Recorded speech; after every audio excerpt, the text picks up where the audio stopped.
Hello everyone, welcome to study tube. इस video में हम लोग देखने वाले हैं एनसीईआरटी साइंस का चैप्टर 2 और ये है अम्ल, क्षार और लवण यानी कि एसिड, बेस एंड सॉल्ट। और इस चैप्टर में भी हम लोग देखेंगे 100 MCQ।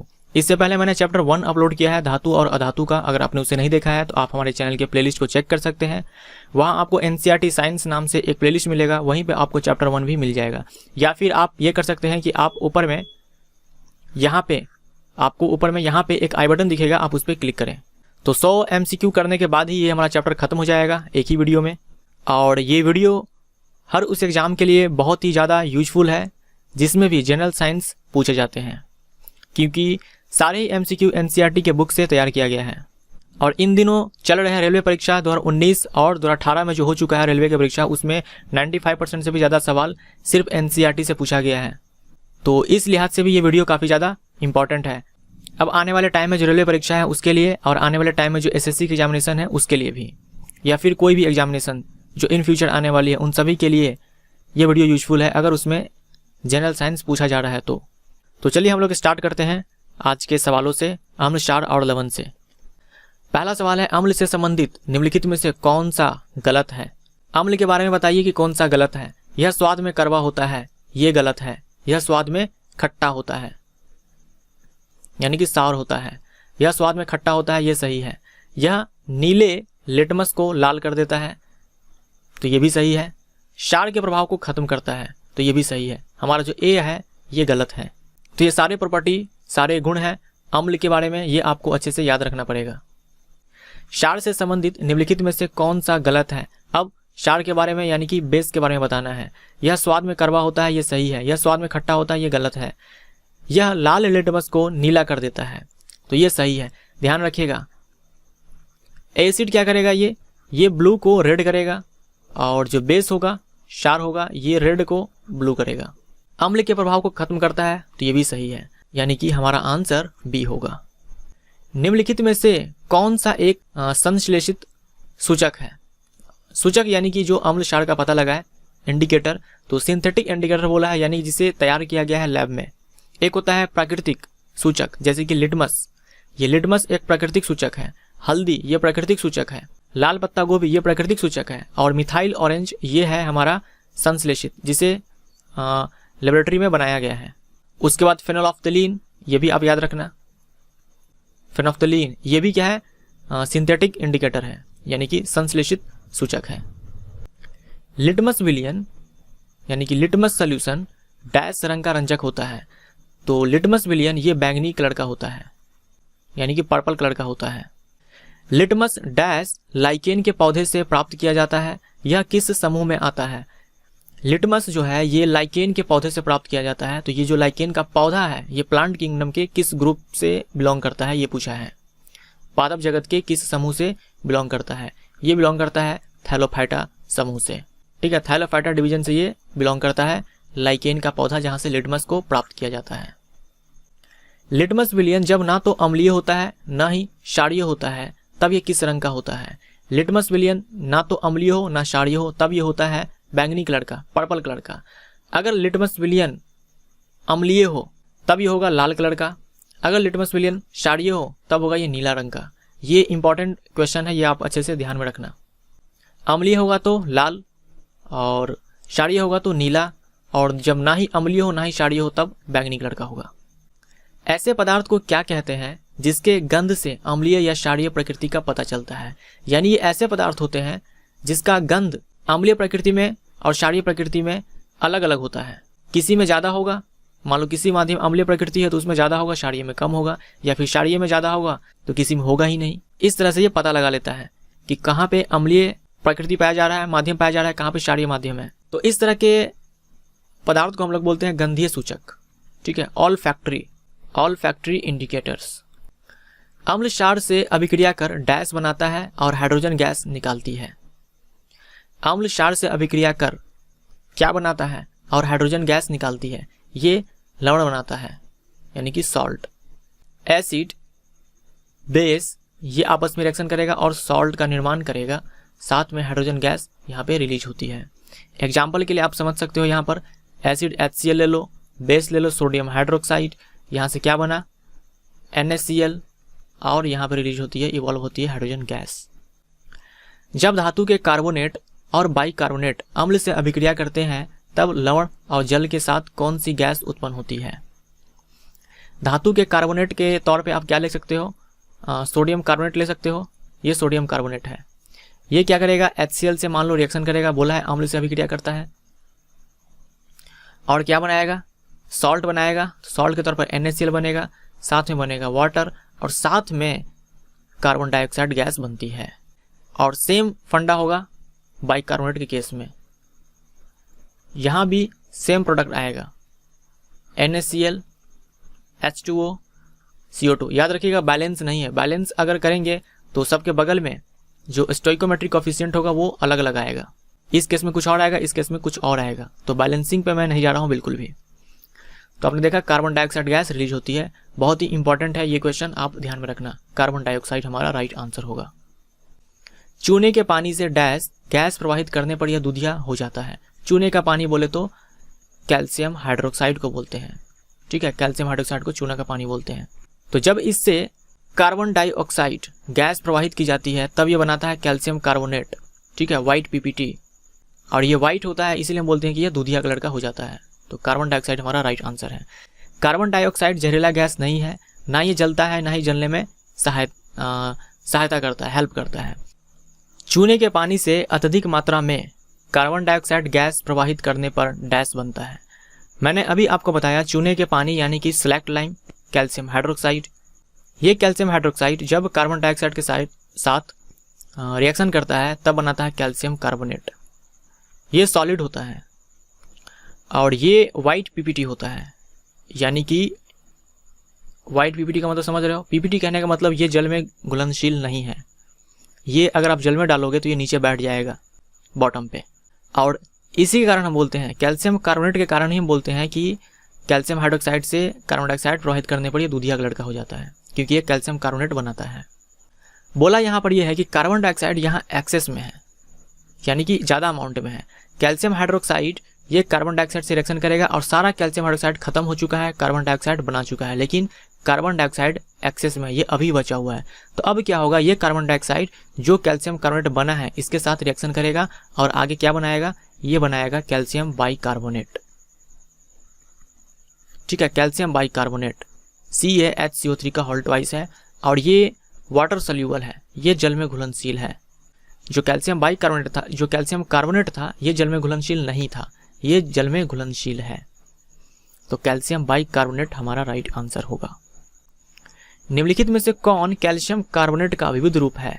कैल्शियम कार्बोनेट यानी कि CaCO3, इसी को हम लोग लाइम स्टोन भी बोलते हैं, इसी को हम लोग चौक बोलते हैं, और इसी को हम मार्बल बोलते हैं। चौक जिससे हम बोर्ड पर लिखते हैं। तो उपर्युक्त तो सभी हमारा राइट आंसर होगा। AOT कहने का मतलब ऑल ऑफ द एबव। अम्ल और क्षारक अभिक्रिया करके लवण और जल बनाते हैं, इसे डैश कहा जाता है। एसिड बेस रिएक्शन करता है, सॉल्ट वाटर बनाता है, तो इस रिएक्शन को हम लोग बोलते हैं उदासीनीकरण अभिक्रिया यानी कि न्यूट्रलाइजेशन रिएक्शन। धातु ऑक्साइड अम्ल के साथ अभिक्रिया करके सॉल्ट बनाता है, साथ में जल बनाता है, अतः धात्विक ऑक्साइड को डैश भी कहते हैं। एक एग्जाम्पल के थ्रू मैं आपको बताता हूँ। मान लो ये मैग्नीशियम ऑक्साइड है, धातु ऑक्साइड बोल रखा है, तो मैग्नीशियम धातु है और इसका ऑक्साइड मैग्नीशियम ऑक्साइड। यहाँ से मैंने इसका रिएक्शन करवा दिया HCl से अम्ल के साथ, ये अम्ल बोल रखा है, तो ये बनाएगा सॉल्ट बनाएगा ये मैग्नीशियम डाइक्लोराइड MgCl2, साथ में H2O। और हमने क्या पढ़ा था? हमने पढ़ा कि एसिड बेस से रिएक्शन करेगा और बनाएगा सॉल्ट प्लस वाटर।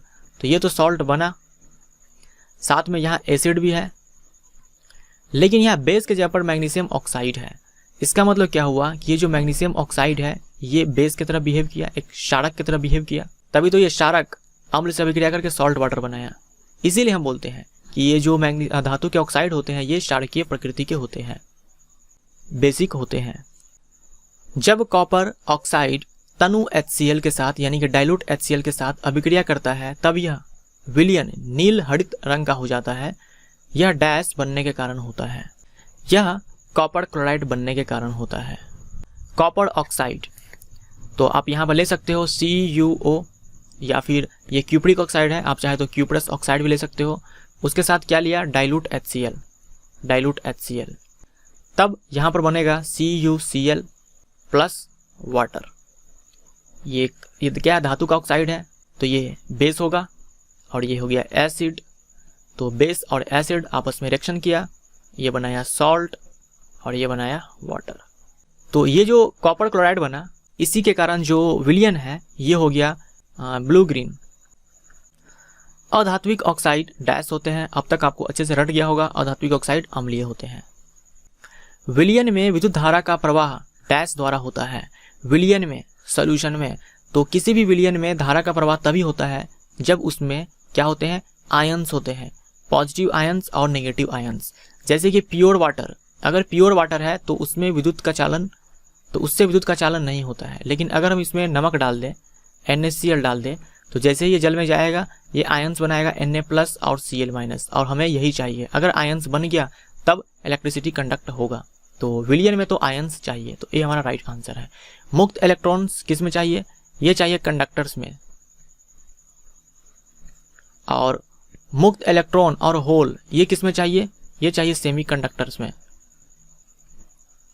तो ये तीनों ही इंपॉर्टेंट है। कंडक्टर्स में करंट का फ्लो करवाता है मुक्त इलेक्ट्रॉन, फ्री इलेक्ट्रॉन्स, और सेमीकंडक्टर में फ्री इलेक्ट्रॉन्स एंड होल्स, और किसी सॉल्यूशन के लिए आयंस। निम्नलिखित में से किसका विलयन विद्युत चालन नहीं करेगा? सल्फ्यूरिक अम्ल H2SO4, हाइड्रोक्लोरिक अम्ल HCl, ग्लूकोज C6H12O6, और अल्कोहल। अल्कोहल में आप कोई भी ले सकते हो, मेथनॉल ले सकते हो, इथेनॉल ले सकते हो, कोई भी ले सकते हो। तो सल्फ्यूरिक अम्ल बहुत ही स्ट्रॉन्ग एसिड है, HCl स्ट्रॉन्ग एसिड है, जैसे जल में जाएगा ये आयंस में टूट जाएगा। अगर आयंस में टूट गया तो ये विद्युत का चालन करेगा। लेकिन ग्लूकोज और अल्कोहल ये आयंस में नहीं टूटते, इसके कारण ग्लूकोज और अल्कोहल का जो विलयन होगा ये विद्युत का चालन नहीं करेगा। यानी 3 और 4 हमारा राइट आंसर, सी इसका करेक्ट आंसर। इंपॉर्टेंट सवाल है ये, ध्यान में रखिएगा। निम्नलिखित में से कौन सा कथन असत्य है? क्षारकीय विलयन विद्युत का चालन करते हैं, बिल्कुल करते हैं। अम्लीय विलयन भी, क्षारकीय विलयन भी विद्युत का चालन करेंगे अगर वो आयंस बना रहा है तो ये सही है। अम्ल केवल जलीय विलयन में ही आयन उत्पन्न करते हैं, तो ये भी सही है। एक्वस सॉल्यूशन होना चाहिए। आपने सुना होगा कि अम्ल जो होता है वो एक्वस सॉल्यूशन में H+ देता है, तो ये एक्वस सॉल्यूशन का कहने का मतलब होता है कि उसमें पानी है, और भी हो सकता है कंपोनेंट, लेकिन उसमें पानी भी है। हाइड्रोजन आयन जल में स्वतंत्र रूप में नहीं रह सकते, तो ये भी सही है। हाइड्रोजन आयन, जो हाइड्रोजन आयन किसको बोलते हैं? H+ को बोलते हैं। जैसे मान लो इसमें पानी है यानी कि वाटर है, इसमें मैंने डाला HCl, जैसे HCl डाला ये H+ बनाया। अब खासियत ये होता है कि H+ स्वतंत्र रूप में नहीं रह सकता, ये H+ अकेला नहीं रहता, ये तुरंत क्या करेगा, ये H2O मॉलिक्यूल के साथ, पानी का जो H2O मॉलिक्यूल है इसके साथ ये कंबाइन हो जाएगा और बना लेगा H3O+। H3O+, इसे हम बोलते हैं हाइड्रोनियम आयन। हाइड्रोनियम आयन याद रखिएगा, H+ को हाइड्रोजन आयन, H3O+ को हाइड्रोनियम आयन। तो ये सही है। सभी क्षारक जल में घुलनशील होते हैं, तो ये गलत है। सभी क्षारक जल में घुलनशील नहीं होते हैं, और जो क्षारक, जो बेस जल में घुलनशील होते हैं उसे हम लोग अल्कली बोलते हैं, उसे हम लोग क्षार बोलते हैं। जल में घुलनशील क्षारक को क्षार कहते हैं, यह डैश होता है। तो जो यहाँ पे क्षार आएगा, ये जो क्षार है इसे हम लोग इंग्लिश में अल्कली बोलते हैं, और ये जो क्षारक है इसे हम लोग बेस बोलते हैं। तो जो बेस जल में घुल गया उसे हम अल्कली बोलेंगे, और इसका कुछ खासियत होता है, प्रॉपर्टी होता है, जैसे कि स्पर्श में साबुन जैसा होता है, स्वाद में कड़वा होता है, प्रकृति में संक्षारक होता है। तो उपर्युक्त हमारा राइट आंसर होगा। क्षारक जल में डैश उत्पन्न करते हैं, क्योंकि क्षारक है, बेस है, तो ये OH- देगा। एसिड H+ देगा, एसिड H+ देगा या फिर H3O+, दोनों में से आप कोई भी बोल सकते हो, दोनों ही सही होगा। दीपक प्रयोगशाला में जल में सल्फ्यूरिक अम्ल मिलाने जा रहा था, तभी उसके शिक्षक ने उसे सावधान किया और कहा कि मजबूत अम्ल या क्षारक को हमेशा जल में धीरे धीरे और लगातार हिलाते हुए मिलाना चाहिए, क्योंकि जल में अम्ल या क्षारक के घुलने की प्रक्रिया अत्यंत डैश होती है। ये होती है ऊष्माक्षेपी। ऊष्माक्षेपी को हम लोग बोलते हैं एक्जोथर्मिक। और एक होता है ऐसा रिएक्शन जिसमें हीट चाहिए होता है, इसे हम लोग बोलते हैं एंडोथर्मिक।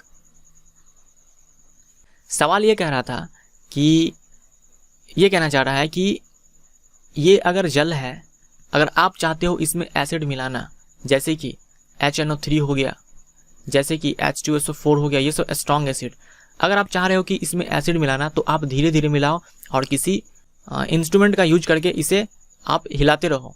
यानी जिस तरह से हम चीनी डाल करके पानी में उसको चम्मच से हिलाते हैं, ठीक वैसे ही धीरे धीरे इसको हिलाना है और धीरे धीरे ये अम्ल को, ये एसिड को वाटर में ऐड करना है। ऐसा इसलिए क्योंकि जब एसिड और वाटर में रिएक्शन होता है तो ये एक्सोथर्मिक होता है, यहाँ से हीट निकलती है और पानी के पास एक अच्छा खासा गुण होता है हीट को सोखने का, तो कोई दिक्कत नहीं है। लेकिन आपको धीरे धीरे डालना है और हिलाते हुए डालना है। कभी भी ये सजेस्ट नहीं किया जाता कि इसमें अगर एसिड हो, जैसे कि H2SO4 ले लो, HNO3 ले लो, स्ट्रॉन्ग एसिड, और इसमें हम पानी मिलाएं, ये कभी भी सजेस्ट नहीं किया जाता। ऐसा करना काफ़ी खतरनाक हो सकता है क्योंकि जब आप अम्ल में पानी डालोगे तो यहाँ भी क्या होगा, बहुत ही ज़्यादा अमाउंट में हीट रिलीज होगी। ठीक है, बहुत ही ज़्यादा अमाउंट में हीट रिलीज होगी, यानी कि ये हाईली एक्सोथर्मिक रिएक्शन होगा। और एसिड के पास उतना अच्छा गुण नहीं होता कि ये हीट को सोख ले। पानी के पास होता है तो कोई दिक्कत नहीं था, यहाँ भी दिक्कत है, लेकिन धीरे धीरे अगर डाला जाए तो कोई प्रॉब्लम नहीं है। लेकिन अगर यहाँ डालना स्टार्ट कर दिया तो एसिड के पास अच्छा गुण नहीं है कि ये हीट को सोख पाए। और ऐसे में क्या होगा, ये हीट के कारण अगर ये कांच का बर्तन है तो ये टूट सकता है और ये एसिड छलक करके बाहर आ सकता है, जिससे हाथ या फिर शरीर अगर गिर गया तो ये जल सकता है। तो इसीलिए ये नहीं करना चाहिए। अम्ल में कभी भी पानी नहीं मिलाना चाहिए, हमेशा पानी में अम्ल मिलाना चाहिए। जल में अम्ल या क्षारक मिलाने पर आयन की सांद्रता में प्रति इकाई आयतन में कमी हो जाती है। इस प्रक्रिया को क्या कहा जाता है? इसे तनुकरण कहा जाता है, यानी कि डाइल्यूशन। डाइल्यूशन, एक चीज आप ध्यान रखो कि डाइल्यूशन करने पर H+ का कंसंट्रेशन या फिर OH- का कंसंट्रेशन डिक्रीज करता है। ये ठीक वैसे ही है जैसे कि पहले 10 किलो अनाज 10 लोग मिलकर खाता था, अब 10 किलो अनाज 20 लोग मिलकर खाता है। तो ऐसे में सबके हिस्से के लिए अनाज में कमी आ गई। ये वही चीज़ है यहाँ पर। मान लो मैं 1 मोल HCl ले रहा हूँ, 1 मोल मैंने क्या ले लिया, HCl ले लिया, और मैंने ले लिया 1 लीटर पानी। तो ये HCl को जब मैं पानी में डालूंगा तो H+ मिलेगा। अब मैंने क्या किया, यहाँ पे मैंने मान लो ले लिया 2 लीटर पानी, अब 1 मोल HCl मैंने यहाँ भी डाला, तो यहाँ भी H+ का जो संख्या होगा ये सेम ही मिलेगा। लेकिन मैंने क्या कर दिया, पानी 2 लीटर कर दिया, यानी यूनिट वॉल्यूम में जो H+ का संख्या है ये कम हो गया। या फिर इसके जगह पर आप ले सकते हो सोडियम हाइड्रोक्साइड, कोई बेस ले लो, तो यहाँ पे OH- आ जाएगा, यहाँ भी OH- आ जाएगा। तो OH- का संख्या या फिर H+ का संख्या तो उतना ही रहेगा, लेकिन पानी का वॉल्यूम ज़्यादा होने से यूनिट वॉल्यूम में H+ OH- का संख्या घट जाएगा। इसीलिए बोलते हैं कि डाइल्यूशन करने पर H+ या फिर OH- का जो कंसंट्रेशन होता है, सांद्रता होता है, ये घट जाता है। अगर किसी विलयन का pH 7 से अधिक है, इसका मतलब विलयन में, आपको पता होगा pH अगर 7 है तो हम बोलते हैं कि न्यूट्रल है, pH अगर 7 से कम है तो एसिडिक है, pH अगर 7 से ज़्यादा है तो बेसिक है, क्षारीय है। तो जितना अच्छा एसिड उतना ज़्यादा वो H+ देगा, जितना अच्छा बेस उतना ही ज़्यादा ये OH- देगा। OH- यानी कि हाइड्रोक्साइड आयन। तो अब देखो 7 से अधिक है, 7 से अधिक है तो ये कहाँ आएगा, ये हो जाएगा बेसिक, यानी कि OH- ज़्यादा देगा। तो हाइड्रोनियम आयन की संख्या अधिक है तो ये गलत है, हाइड्रोजन आयन की संख्या अधिक है तो ये दोनों सेम चीज़ें हैं। हाइड्रोनियम आयन बोल दे या हाइड्रोजन आयन बोल दे, आपको इसमें बिल्कुल भी टेंशन नहीं लेना है, ये दोनों सेम चीज़ है अलग अलग लेकिन बताता एक ही चीज़ है। हाइड्रोक्साइड आयन की संख्या अधिक है, ये हमारा सही है, सी हमारा राइट आंसर है। हाइड्रोक्साइड आयन की संख्या कम है, ये गलत है, सी इसका राइट आंसर। निम्नलिखित में से कौन असत्य है? अधिक H+ आयन देने वाला अम्ल प्रबल अम्ल होते हैं, तो ये सही है। जितना अच्छा एसिड होगा वो टूट कर उतना ही H+ देगा एक्वस सॉल्यूशन में। अधिक OH आयन देने वाला अम्ल प्रबल क्षारक होते हैं, तो ये भी सही है। जितना अच्छा बेस होगा वो उतना ही ज़्यादा OH- आयन देगा एक्वस सॉल्यूशन में, जलीय विलयन में। कम H+ आयन देने वाला अम्ल प्रबल होते हैं, ये गलत है, सी इसका राइट आंसर है। कम OH- आयन देने वाले क्षारक दुर्बल क्षारक होते हैं, ये सही है। निम्नलिखित में से कौन एक कमजोर अम्ल है? तो HCl, HNO3, H2SO4 ये स्ट्रॉन्ग एसिड है, मजबूत अम्ल है, और ये है एसिटिक एसिड, बी इसका राइट आंसर है। ये कमजोर अम्ल है, यानी ये टूटेगा तो H+ देगा लेकिन बहुत ही कम। अगर एसिडिक एसिड को जल में डाला जाए तो बहुत सारा एसिडिक एसिड का अणु होगा, मॉलिक्यूल्स होंगे, उसमें से बहुत सारा टूटेगा, बहुत सारा नहीं टूटेगा, बहुत ही कम टूटेगा और बहुत सारा नहीं टूटेगा। नहीं टूटेगा कहने का मतलब H+ नहीं देगा। लेकिन HCl को जैसे ही डालोगे मैक्सिमम HCl का जो मॉलिक्यूल होगा वो H+Cl- में टूट जाएगा। निम्नलिखित विलयन और pH में सही सेट चुने। ये इंपॉर्टेंट क्वेश्चन है, याद रखना है आपको।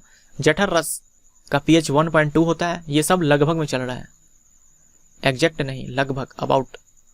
नींबू का रस pH 2.2, milk of magnesia pH 10, sodium hydroxide pH 2। तो डी हमारा राइट आंसर है। सोडियम हाइड्रोक्साइड एक बहुत ही मजबूत क्षार होता है, स्ट्रॉन्ग बेस होता है, इसका pH होता है 14। हमारा शरीर किस pH परास के बीच कार्य करता है?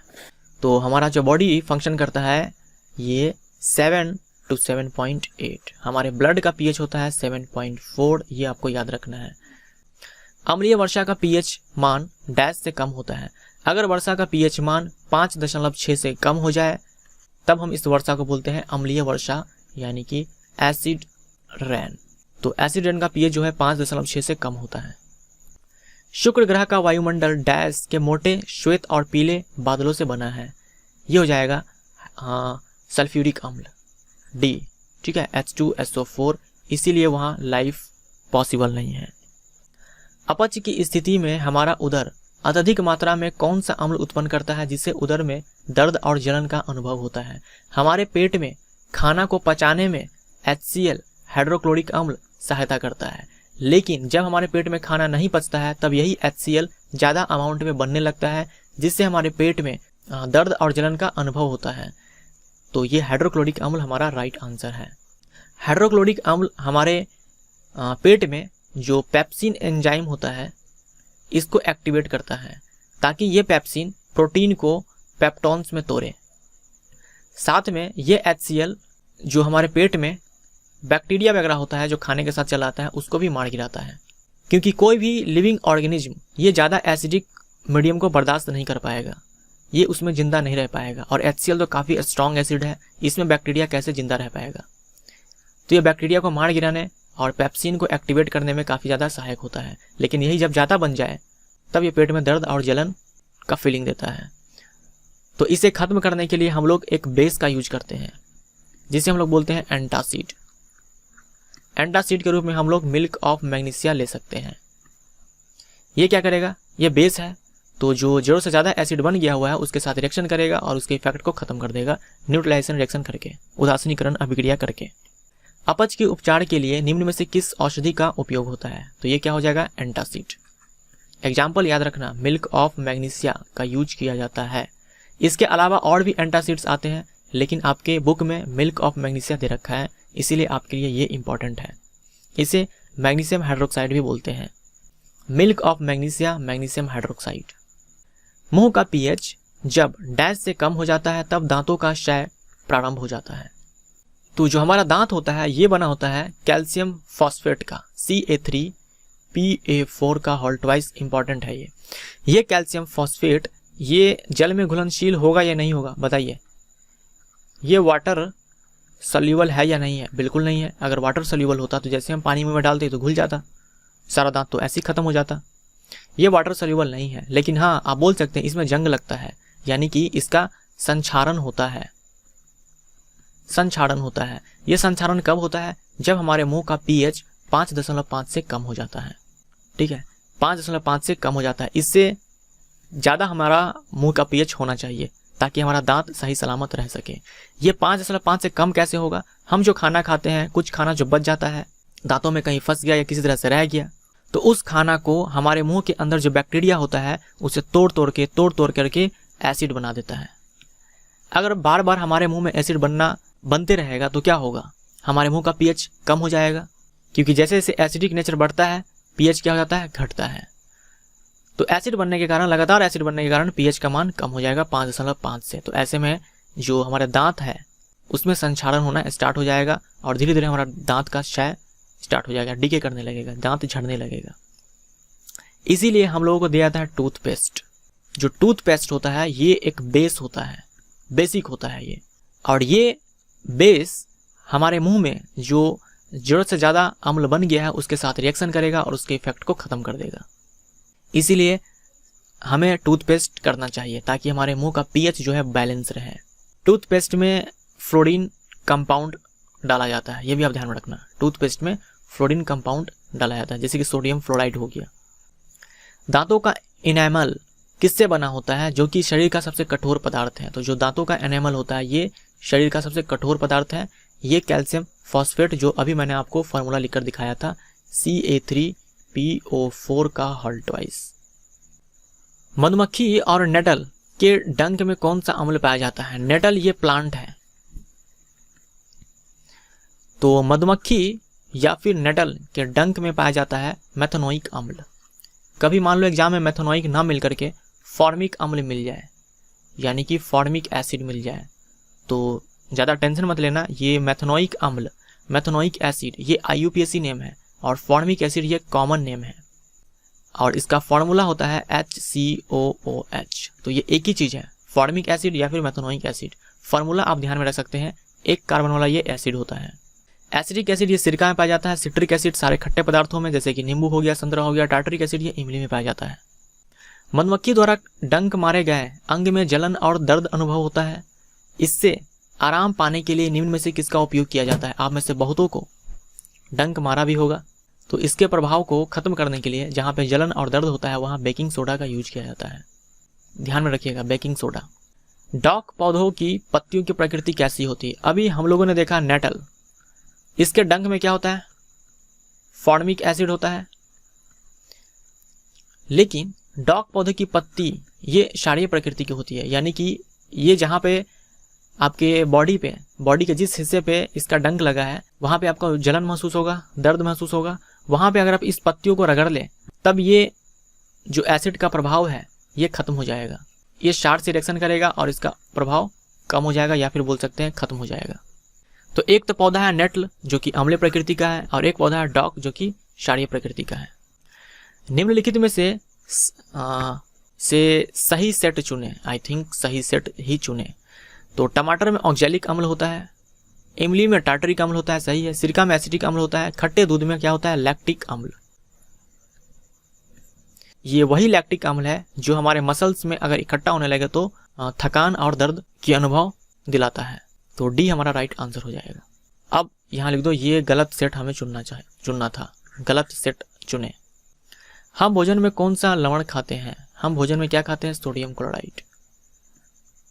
सोडियम क्लोराइड किससे बना होता है? सोडियम क्लोराइड ये बनता है स्ट्रॉन्ग बेस और स्ट्रॉन्ग HCl से, स्ट्रॉन्ग एसिड और स्ट्रॉन्ग बेस से, सोडियम हाइड्रोक्साइड और हाइड्रोक्लोरिक एसिड से। सोडियम क्लोराइड के जलीय विलयन से विद्युत प्रवाहित करने पर निम्न में से क्या उत्पन्न होता है? तो ये इंपॉर्टेंट सवाल है, पिछले साल पूछा गया था 2018 में, एग्जैक्ट यही लाइन पूछा गया था आपके NCERT से उठा करके। तो सोडियम क्लोराइड का ये जलीय विलयन है, यानी कि एक्वस सॉल्यूशन है। यहाँ से क्या पास करवाया गया? करंट। तो बनता है सोडियम हाइड्रोक्साइड, हाइड्रोजन गैस, साथ में क्लोरीन गैस। तो NaOH, Cl2H2 इनमें से सभी राइट आंसर। निम्न में से किसके लिए सोडियम हाइड्रोक्साइड का उपयोग किया जाता है? साबुन और अपमार्जक बनाने में, कागज बनाने में, कृत्रिम फाइबर बनाने में। इनमें से सभी इसका राइट आंसर। विरंजक चूर्ण का निर्माण किससे होता है? कली चूना और क्लोरीन। कली चूना बोले तो कैल्शियम ऑक्साइड, शुष्क बुझा चूना और क्लोरीन, बुझा चूना बोले तो कैल्शियम हाइड्रोक्साइड।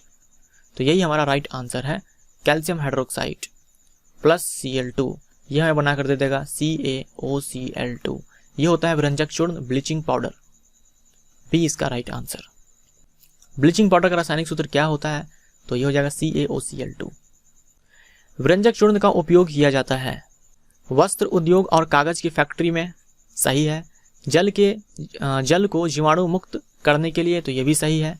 रासायनिक उद्योग में एक उपचायक के रूप में, यानी कि ऑक्सीडाइजिंग एजेंट के रूप में, तो ये भी सही है क्योंकि इसके पास ऑक्सीजन है तो ऑक्सीजन को दे सकता है। इनमें से सभी इसका राइट आंसर है। विरंजक चूर्ण को जब जल में डालेंगे तो ये क्लोरीन गैस उत्पन्न करता है और ये क्लोरीन गैस जल में जो जीवाणु होते हैं उसे मारने में सहायक होता है। बेकिंग सोडा का रासायनिक सूत्र क्या होता है? ये होता है सोडियम हाइड्रोजन कार्बोनेट या फिर sodium bicarbonate NaHCO3। Sodium chloride पानी, कार्बन डाइऑक्साइड, अमोनिया के आपस में अभिक्रिया से क्या उत्पन्न होता है? ये उत्पन्न होता है अमोनियम क्लोराइड और सोडियम बाइकार्बोनेट। ए इसका राइट आंसर है। अच्छे से इस क्वेश्चन को याद कर लो। अमोनियम क्लोराइड बनेगा और सोडियम बाइकार्बोनेट बनेगा। ये वही अमोनियम क्लोराइड है जिसको अगर आप गर्म करना स्टार्ट करें तो यह डायरेक्ट सॉलिड से गैस में कन्वर्ट हो जाएगा। जैसे कि कपूर, कैम्फर गर्म करते हो तो सॉलिड से डायरेक्ट गैस में कन्वर्ट हो जाता है बिना लिक्विड स्टेट में, बिना द्रव अवस्था में आए ही। तो उसमें से एक सोडियम क्लोराइड भी है, अमोनियम क्लोराइड भी है। खाना पकाते समय जब बेकिंग सोडा को गर्म किया जाता है तब कौन सी गैस उत्पन्न होती है? बेकिंग सोडा बोले तो सोडियम हाइड्रोजन कार्बोनेट या फिर सोडियम बाइकार्बोनेट। इसका यूज किया जाता है खाना बनाने में। तो इसको जब गर्म किया जाएगा, हीट किया जाएगा, तब यहाँ से बनता है सोडियम कार्बोनेट, साथ में CO2। तो कार्बन डाइऑक्साइड इसका राइट आंसर है। यही कार्बन डाइऑक्साइड ब्रेड को या फिर केक को स्पॉन्जी या फिर सॉफ्ट बनाता है और ब्रेड को या फिर केक को फुलाता है। तो ये भी इंपॉर्टेंट है, आपसे पूछ सकता है कि ब्रेड और केक को फुलाने में, स्पॉन्जी बनाने में कौन सी गैस सहायक होती है? बेकिंग पाउडर निम्नलिखित में से किसका मिश्रण होता है? बेकिंग पाउडर ये बेकिंग सोडा और टार्टरिक अम्ल का मिश्रण होता है। ठीक है, बेकिंग सोडा और टार्टरिक अम्ल, ये वही टार्टरिक अम्ल है जो इमली में पाया जाता है।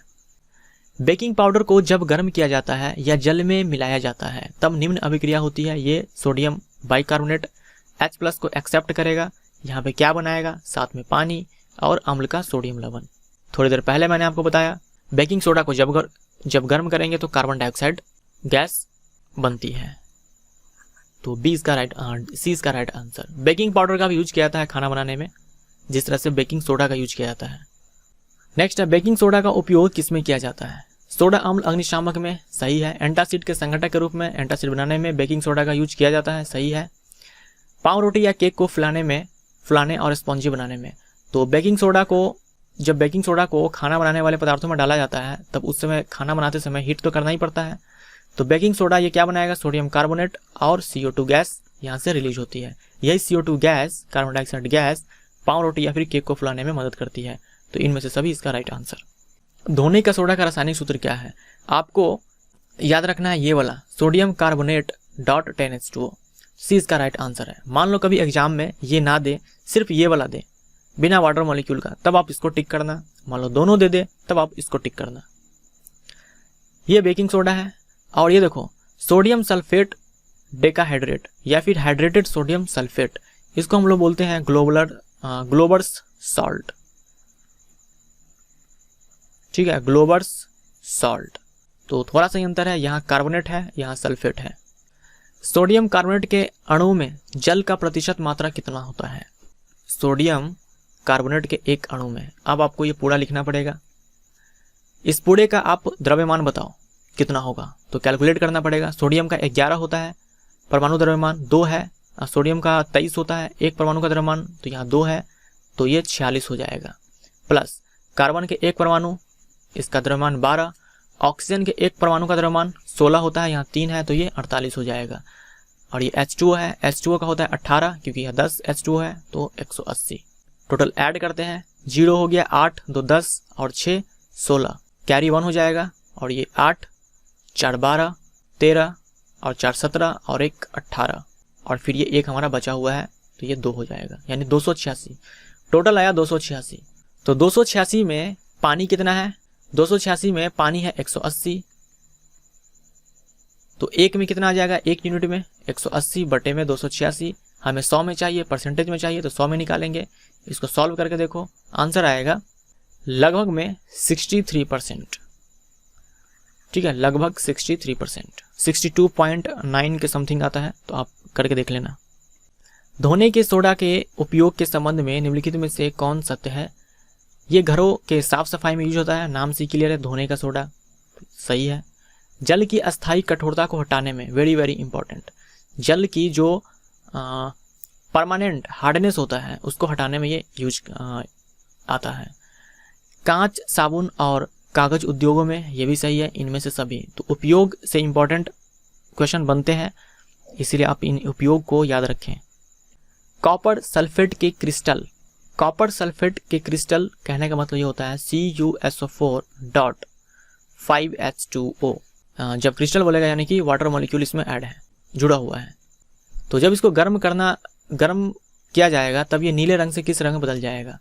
अभी ये ब्लू कलर का है, जब इसको हीट किया जाएगा, ये जो मैं ऊपर ट्रायंगल बनाता हूँ इसका मतलब होता है हीट करना, तब यहाँ से जो वाटर मॉलिक्यूल है ये रिमूव हो जाएगा और ये हो जाएगा वाइट कलर का। श्वेत इसका राइट आंसर है। तो हाइड्रेटेड फॉर्म में ये ब्लू कलर का था, गर्म करने पर ये अनहाइड्रेटेड या डिहाइड्रेटेड हो जाएगा और ये हो जाएगा वाइट कलर का। ब्लू विट्रोल का रासायनिक सूत्र क्या है, यही ब्लू विट्रोल CuSO4.5H2O, डी इसका राइट आंसर है।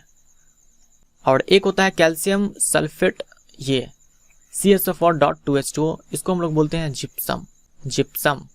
अब देख लो कैल्शियम है इसलिए हम ये भी बोलते हैं कि कैल्शियम का ये एक क्या है, ओड है, अयस्क है, कैल्शियम का अयस्क है जिप्सम। फार्मूला इंपॉर्टेंट है, साथ में ये ब्लू विट्रोल नीला तोता का भी फार्मूला इंपॉर्टेंट है।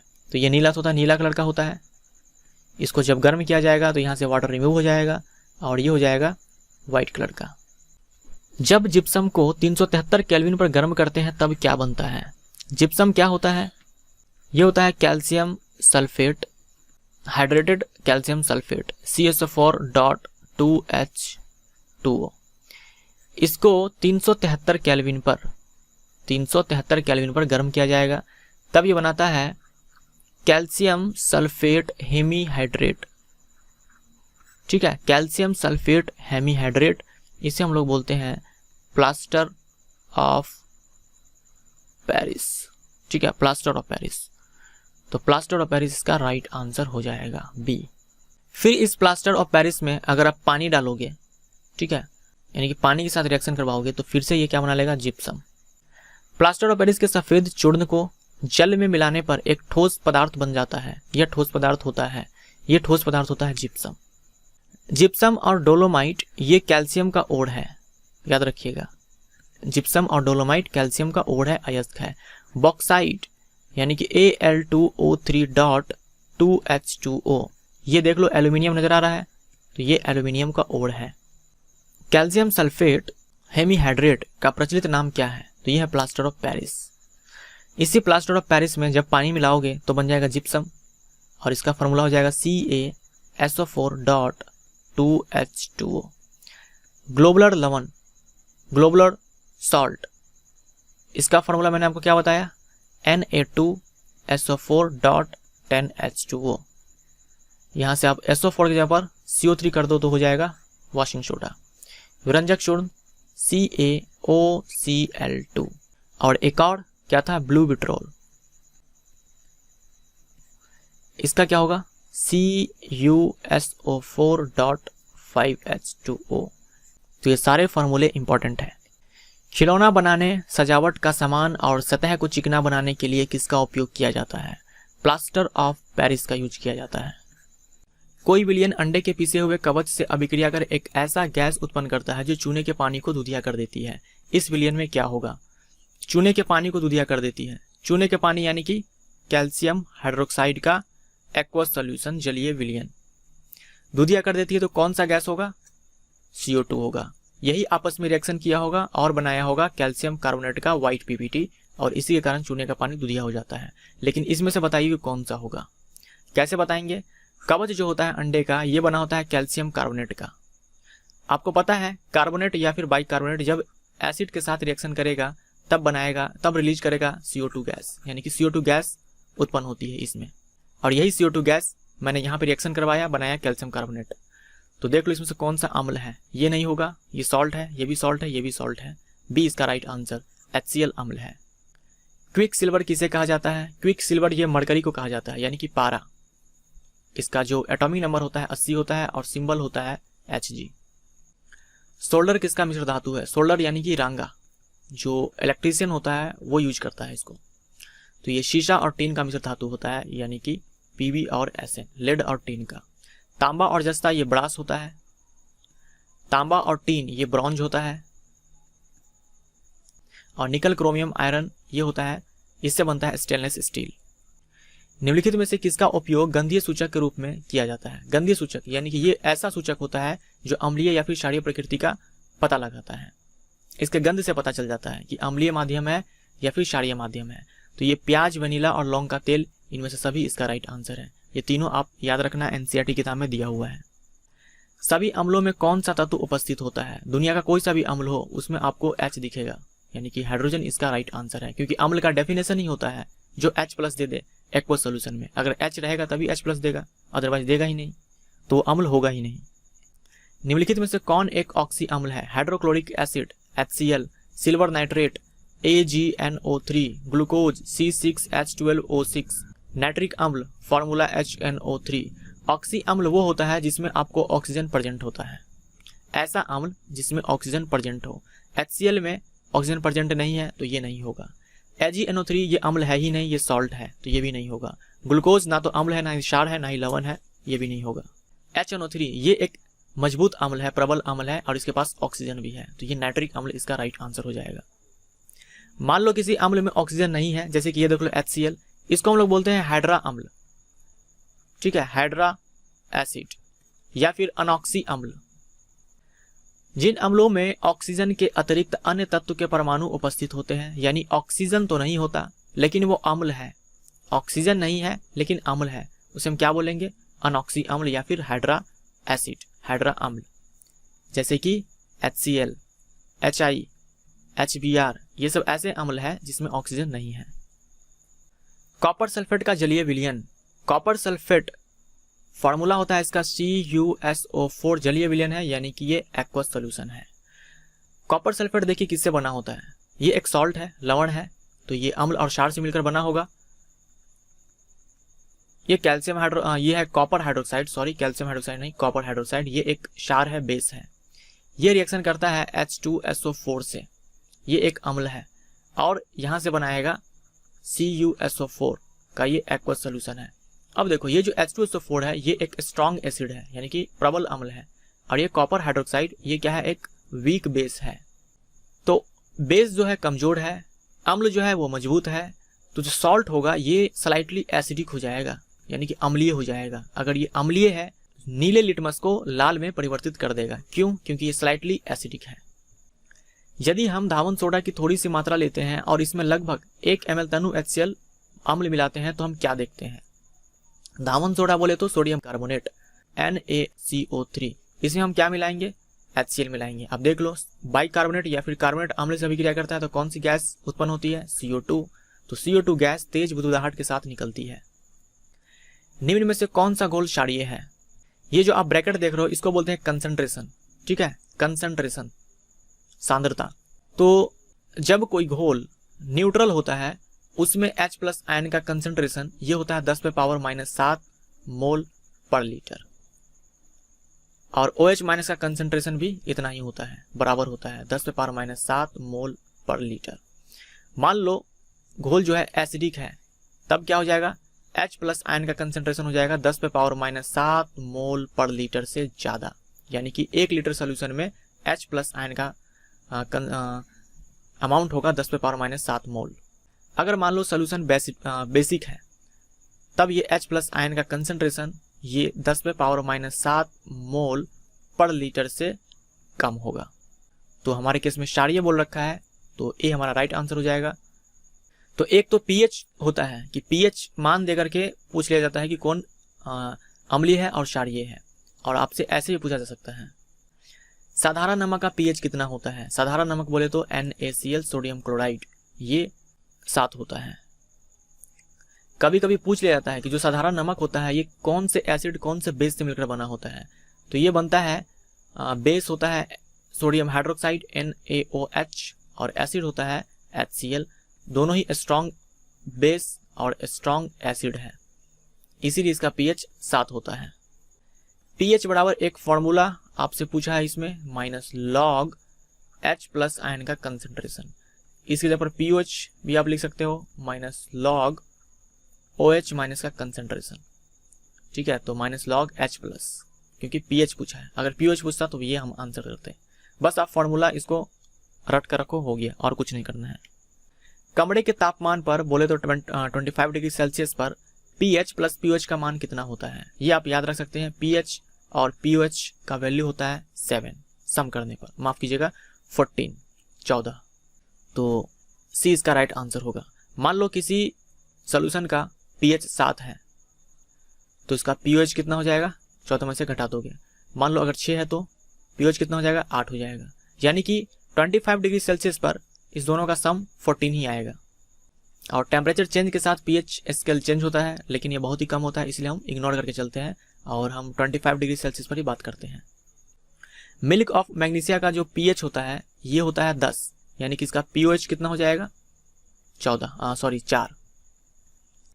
अम्ल और क्षारक वह पदार्थ है जो जलीय घोल में क्रमशः हाइड्रोजन आयन और हाइड्रोक्साइड आयन देता है। ये किसका सिद्धांत है? तो हम लोगों को तो पता ही है कि अम्ल जलीय घोल में हाइड्रोजन आयन देगा और क्षारक ये हाइड्रोक्साइड आयन देगा। तो ये किसने ये सिद्धांत दिया था? ये दिया था आर्हेनियस ने।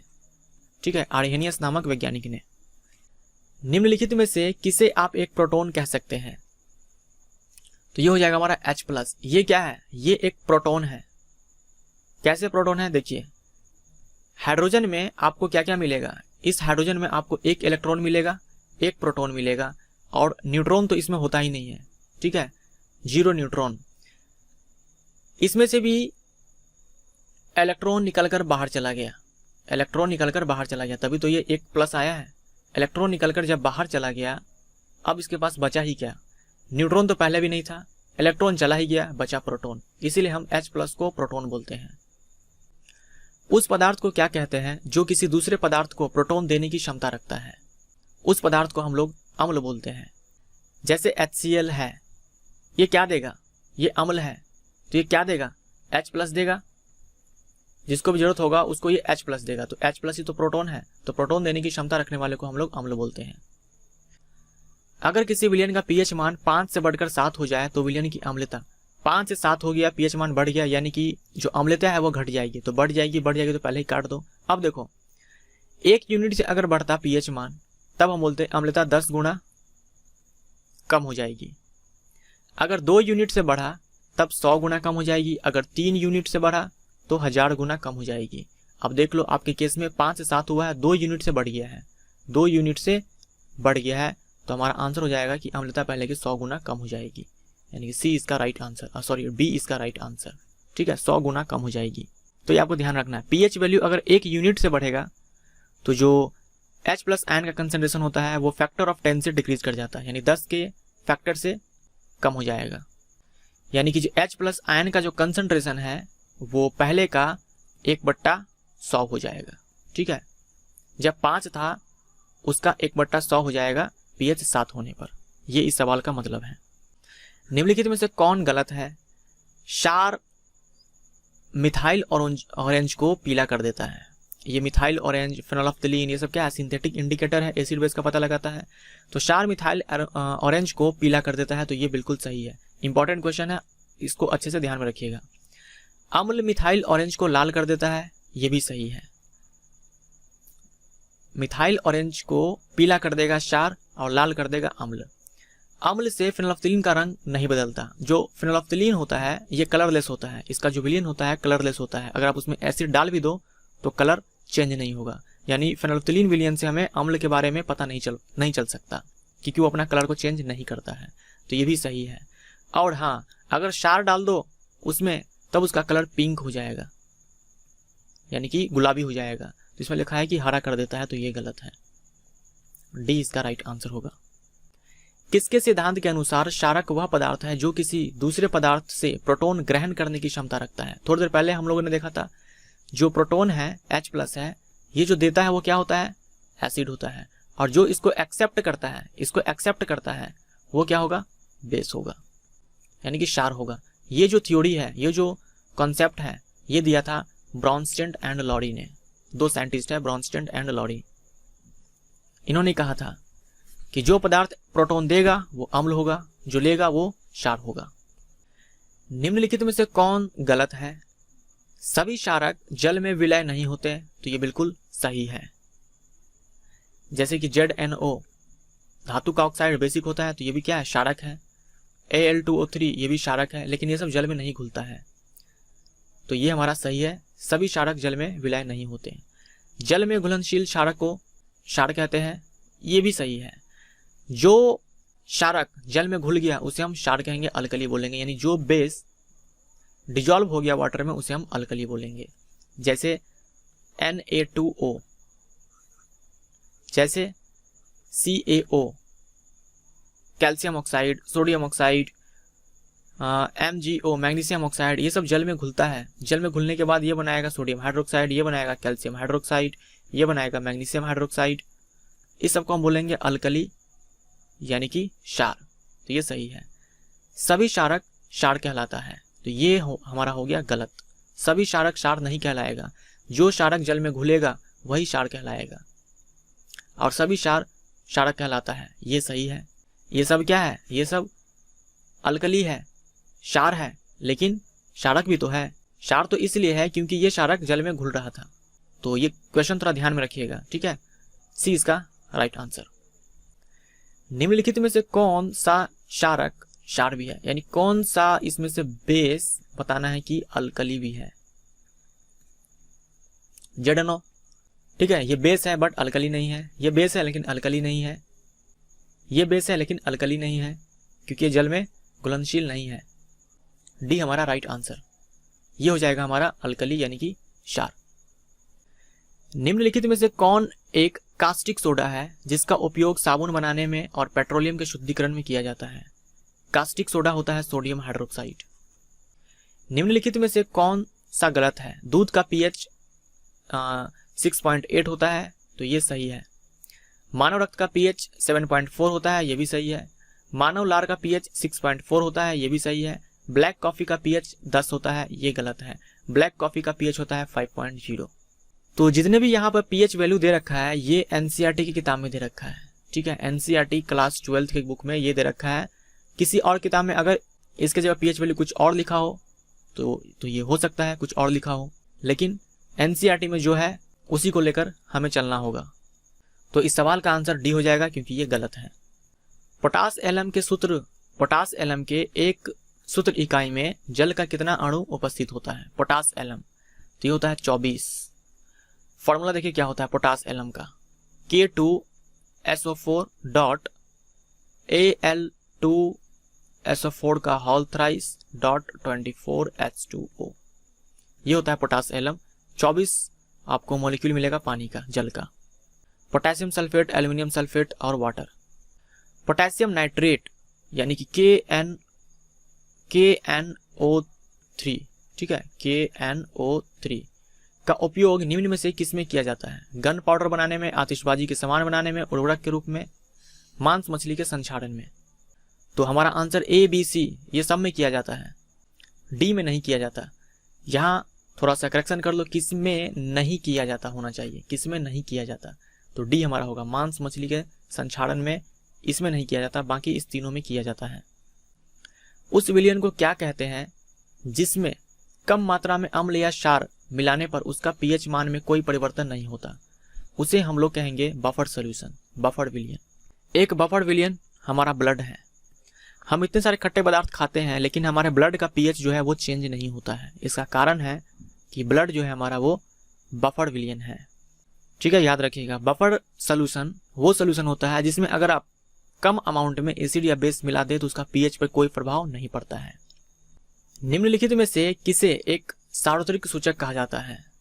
तो यह है pH स्केल। ये बहुत सारे सिंथेटिक इंडिकेटर से मिलकर बना होता है pH स्केल। इसे हम लोग यूनिवर्सल इंडिकेटर बोलते हैं। निम्नलिखित में से किसका pH मान गलत है। शराब का pH ये होता है 3.0 से 3.4। चूने का पानी, यानी कि चूने का पानी बोले तो लाइम वाटर, कैल्शियम हाइड्रोक्साइड, तो 10.5 होता है इसका pH। समुद्र का पानी 7.8। सिरका का होता है 3.0। अगेन ये सब आपके NCERT के बुक में है। तो डी इसका राइट आंसर है। सिरका में होता है एसिटिक एसिड CH3COH और इसका pH होता है 3.0 यानी कि 3। pH स्केल के बारे में सबसे पहले किसने पता लगाया। तो ये जो वैज्ञानिक थे इनका नाम है सोरेनसन। 1mHCl विलयन का pH मान लगभग कितना होता है। 1mHCl कहने का मतलब ये हुआ कि कोई विलयन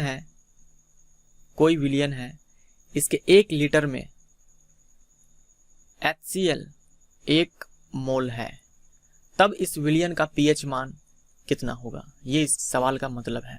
मान लो 2m HCl होता, तब हम ये बोलते हैं कि 1 लीटर विलियन में सॉल्यूशन में 2 मोल HCl है। तो इसका सिंपल मतलब ये होता है, कैपिटल M का मतलब कि 1 लीटर सॉल्यूशन में कितना मोल सॉल्यूट प्रेजेंट है। तो सॉल्यूट हमारे केस में HCl है, तो हम बोलेंगे कि 1 लीटर सॉल्यूशन में 1 मोल HCl प्रेजेंट है। तो उस विलियन का pH मान कितना होगा? उस विलियन का pH मान होगा 0। ठीक है, ये आपके NCERT का क्वेश्चन है। नेक्स्ट देखिए, एक शिक्षक study tube education YouTube channel के किसी स्टूडेंट से पूछते हैं कि जब एक बर्तन में रखे तनु सल्फ्यूरिक अम्ल के दानेदार जिंक का टुकड़ा डाला जाता है तब एक रंगहीन गंधहीन गैस निकलती है और इसके नजदीक जलती मोमबत्ती को ले जाया जाता है, तब यह गैस फटफट यानी कि पॉप ध्वनि के साथ जल उठती है। अगर वो स्टूडेंट आप थे तो इसका उत्तर आपने क्या दिया? सवाल कुछ ऐसा है कि जिंक का टुकड़ा है इसमें, ठीक है, जिंक का टुकड़ा है, इसमें डाला डाइल्यूट HCl, तनु HCl बोल रखा है, सॉरी H2SO4 बोल रखा है, इसमें H2SO4 डाला। तो देखो जिंक क्या है? मेटल है। क्या डाला इसमें? एसिड डाला। क्या बनेगा? मेटल सॉल्ट बनेगा। और कौन सी गैस उत्पन्न होगी? हाइड्रोजन गैस, यानी कि Zn plus H2SO4 ZnSO4 hydrogen gas उत्पन्न होगी। तो हाइड्रोजन गैस है, ये जलने में सहायता करता है, ये हेल्प करता है। हाइड्रोजन गैस के नज़दीक अगर आप जलती हुई आग ले आओ तो ये हाइड्रोजन गैस उसमें जल उठेगी। तो ये जो गैस है ये है हाइड्रोजन। मान लीजिए इस कंटेनर में होता कैल्शियम कार्बोनेट COCO3, अब हम इसमें डालते हैं H2SO4, तो अब क्या होता? अब ये क्या है? कार्बोनेट, और ये क्या है? एसिड। तो कार्बोनेट या बाइकार्बोनेट एसिड से रिएक्शन करके कौन सी गैस उत्पन्न करती है? CO2 gas. ऐसे केस में अगर आप मोमबत्ती को लाते इसके नज़दीक तो वो बुझ जाती, ठीक है, बुझ जाती, क्योंकि कार्बन डाइऑक्साइड ना ही जलती है ना ही जलने में मदद करती है, लेकिन हाइड्रोजन गैस तो जलती है। तो ये दोनों ही सवाल यहाँ से बनाए जा सकते थे। दोनों में ही आपको अम्ल नजर आता, लेकिन एक में मेटल नजर आता, एक में मेटल कार्बोनेट या फिर बाइकार्बोनेट नजर आता। निम्नलिखित में से गलत कथन को चुनें। सभी धातुएं तनु अम्ल से अभिक्रिया कर हाइड्रोजन गैस उत्पन्न करते हैं, तो ये सही है। सभी धातुएं क्षार से अभिक्रिया कर हाइड्रोजन गैस उत्पन्न करते हैं, सभी धातुएं क्षार से अभिक्रिया कर हाइड्रोजन गैस उत्पन्न करते हैं, तो ये गलत है। धातुएं क्षार से अभिक्रिया कर हाइड्रोजन गैस उत्पन्न नहीं करते, लेकिन कुछ कुछ धातु करते हैं, इसीलिए हम ये बोल सकते हैं कुछ धातुएं क्षार से अभिक्रिया कर हाइड्रोजन गैस उत्पन्न करते हैं, ये सही है। अगला है 1MnOH सोडियम हाइड्रोक्साइड का pH मान 14 होता है, तो ये हमारा करेक्ट है। अगेन 1MnOH का मतलब समझ गए कि अगर 1 लीटर सोल्यूशन है तो इसमें 1 मोल सोडियम हाइड्रोक्साइड है, ये होता है इसका मतलब। अगर मान लो 2m होता तो कैपिटल M, तब हम बोलते कि 1 लीटर सोल्यूशन में 2 मोल HCl है, सोडियम हाइड्रोक्साइड है। निम्नलिखित में से कौन एक दर्द निवारक यानी कि पेन किलर दवा है? एंटासिड, ये अपच का इलाज करता है, यानी कि जब हाइपर एसिडिटी हमारे पेट में होता है तब एंटासिड दिया जाता है, तो ये तो होगा नहीं। एनाल्जेसिक, ये हमारा सही आंसर है, ये पेन किलर है, दर्द निवारक दवा का ये टाइप है एनाल्जेसिक। एंटीसेप्टिक, एंटीसेप्टिक आप स्किन पे लगाते हो जिसको आप मरहम बोलते हो। मान लो आपकी स्किन पे घाव वगैरह हो गया तो उस पर बैक्टीरिया ना लगे, उस पर किसी प्रकार का कोई अदर माइक्रो ऑर्गेनिज्म ना पनपने लगे, इसलिए हम क्या करते हैं, उसमें मरहम लगाते हैं स्किन पे, वो होता है एंटीसेप्टिक। तो एंटीसेप्टिक ये कोई एक एंटीसेप्टिक हो गया या फिर एंटासिड हो गया, एनाल्जेसिक हो गया या फिर इनमें से कोई भी हो गया, ये किसी एक दवा का नाम नहीं है, ये टाइप है। अब एंटीसेप्टिक में बहुत तरह के दवा आते हैं, तो ये एक टाइप है।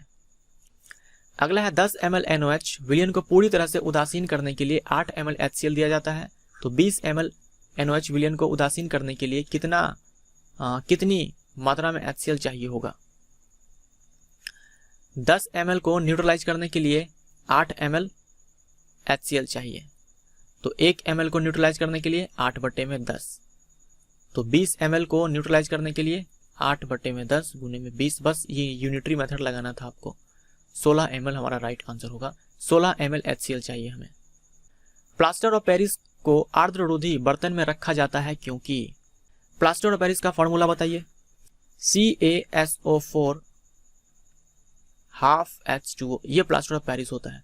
इसको हम लोग ऐसे कंटेनर में रखते हैं जिसमें नमी ना आ पाए, आर्द्ररोधी यानी कि मॉइस्ट प्रूफ बर्तन में रखते हैं। इसका कारण ये होता है कि अगर प्लास्टर ऑफ पेरिस में अगर आप वाटर मिला दें तो ये उसके बाद ये जिप्सम बना लेगा, जिप्सम यानी कि CaSO4.2H2 ये बना लेगा और ये कठोर पदार्थ होता है।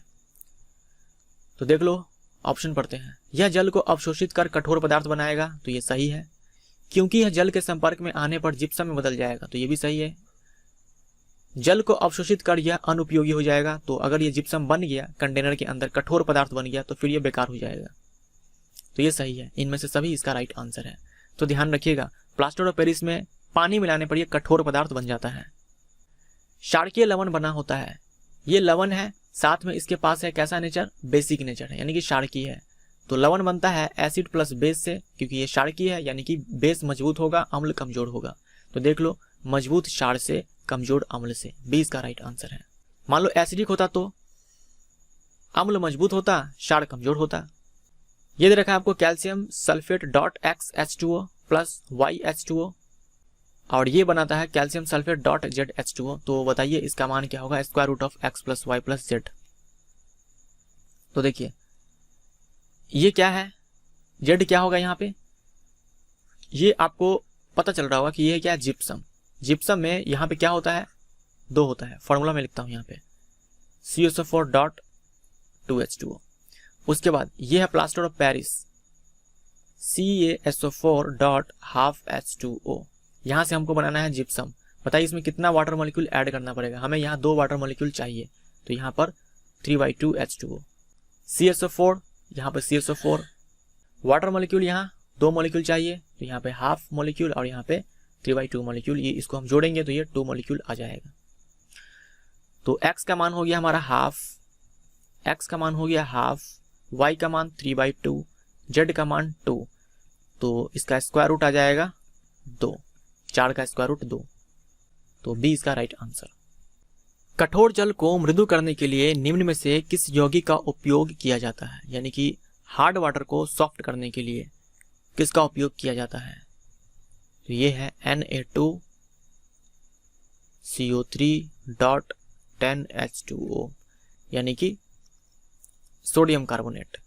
तो ए इसका right answer, sodium carbonate. PH मान से संबंधित सही सेट चुने। छोटी आंत 7.4, टूथपेस्ट 8.0, टमाटर जूस 4.2। तो ये सभी सही है, ठीक है। ABC ये तीनों ही करेक्ट है। ये सारे वैल्यू आपको याद रखने पड़ेंगे, एग्जाम में पूछे जाते हैं। तो ये चैप्टर हमारा यहीं पे कंप्लीट होता है 100 MCQ करने के बाद। अगर वीडियो पसंद आए तो लाइक कीजिए, शेयर कीजिए, चैनल सब्सक्राइब कीजिए और बेल आइकन दबाइए हमारे नए लेटेस्ट वीडियो का नोटिफिकेशन पाने के लिए। मिलते हैं अगले चैप्टर में। Thank you so much.